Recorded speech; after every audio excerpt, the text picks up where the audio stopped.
Now I've opened up my PNG in Photoshop, and I'm going to lock the transparency of the layer because I want to accentuate the UV map. It's a little pale. I've got black on my foreground color on my toolbar, and if I were to hold down the Option and hit delete on a Mac, it will darken it, or Alt delete on a PC. Once I've done that, I'm going to use the lock at the very end of the lock features inside the layer window so that I don't move this or paint over it while I create my texture. I'll start by putting a new layer in, and I'm going to hit M on the keyboard. I'm using my rectangle marquee, and I'll hold my shift to make a perfect square, and I'll make kind of a small square, and I'm going to fill it with a gray. I'll click on my color picker for the foreground color, and I'll make red, green, and blue all 150. And now I'll fill that new selection with that gray with the paint bucket by hitting G, or on the Mac, Option delete. On the PC, it would be Alt delete. I'll deselect and save at this point, and I'm going to zoom in on it because I'm going to use a couple of tools now to make it look more like a metal plate. If I were to hit O on my keyboard, it will take me to a series of tools called Dodge and Burn.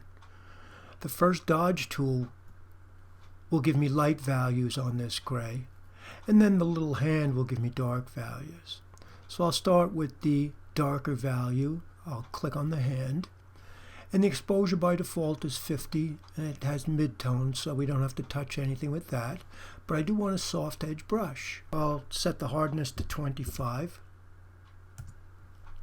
and I'll make my brush size maybe about 35, and then I'll just start to drag through my file. Now I'm going to drop the exposure maybe to 30 so I can be a little bit more careful about this and adding a lot of values. So the lower the exposure, the less gray will be introduced as I drag across my file. So once I have some grays, I'll now go to the Dodge and Burn tool, and I'll choose the Dodge tool. Now that will give me light values. I'll make the brush much smaller, and maybe I'll just go and start to add some light values here. Now you'll see that you can also change the range from mid-tones, dark tones, light tones, and the exposure by default is usually 50%. Now that looks pretty good, but there's one last thing we want to do with it so that it looks like a metal plate. In the layer window, we're going to go down to FX, and we're going to put Bevel and Emboss on. And when you do, you want to make sure the style is set for inner bevel. And I'm going to choose Chisel Hard because it's a metal plate. And I'm going to make sure there's no softness on it. And you can see that by playing with the depth, it'll get darker. If you play with the size, the bevel gets larger. So I will make my bevel maybe 2 or 3, and I'll make the depth 110.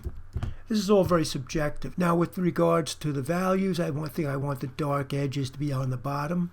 So if I were to go into shading here, you'll see a little dial. That little button in the middle there, if I drag that around, it changes the angle of it. So if I were to put it down at, say, 6 o'clock, now the dark values are below. I think I want it on both the right-hand side as well as the bottom. So I'm going to make it minus 57. Again, very subjective. I'll click OK, and I'll save. We have to make a pattern out of this so that we have all these plates very tight against each other, and then we can just generate one layer with that pattern on it. I'm going to start by turning off the UV map underneath the texture. I'll hit M on the keyboard to get my rectangle marquee, and I'm going to make a very tight selection around the edges of this shape. You have to be precise initially when you make this because you can't transform it. The pattern tool won't read it. So if you don't get what you want, you deselect and select again. Now with the selection made, I'll go to Edit, and I'll go to Define Pattern. I'll click OK, and now if I were to zoom back, deselect, and I'm going to put a new layer in. The reason I put a new layer in, if I use the pattern tool, it will cover up the texture that we created, and if I need to change the scale of that or any features, I would have lost it. So I'm putting in a new layer, and I'll turn off the reference layer for now. I'll go back up to Edit, and this time I'm going to go to Fill. Now when the Fill window comes up, you've got a number of choices. By default, it could be set for foreground or background, but when you click on the tab to the right of the term next to contents, you'll see the word pattern. If I were to click on the tab next to the pattern that might be showing by default, the very last entry would be the one I just created. And I'll click OK. And now I have a pattern made of that little texture. Now I'm going to put this down below the UV map, and I'll delete the one I used for reference. I'm going to put a color over this area, which will be the cockpit. I'll put a new layer in, and I'll make a marquee selection of it, and I'm just going to use a blue. I'll deselect and save. Next I'm going to create this ring of red dashes to go around the perimeter of the spaceship. I'll start putting a new layer above the UV map, and selecting the UV map, I'll hit W on the keyboard, and I'll shift select every other box in the UV map.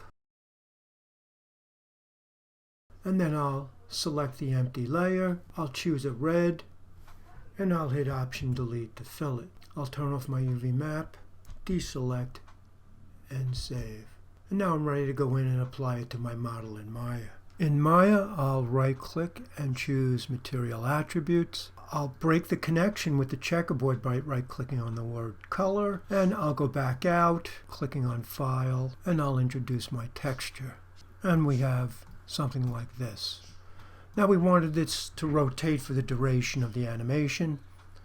So putting my playback head at the beginning of the timeline, I'll go to the Attributes, and I'll right-click on Rotate Y and choose Key Selected. I'll go to the end of the movie, to the frame 300, and I'll change Rotate Y to 1800. And if I were to play my animation now, the flying saucer will spin.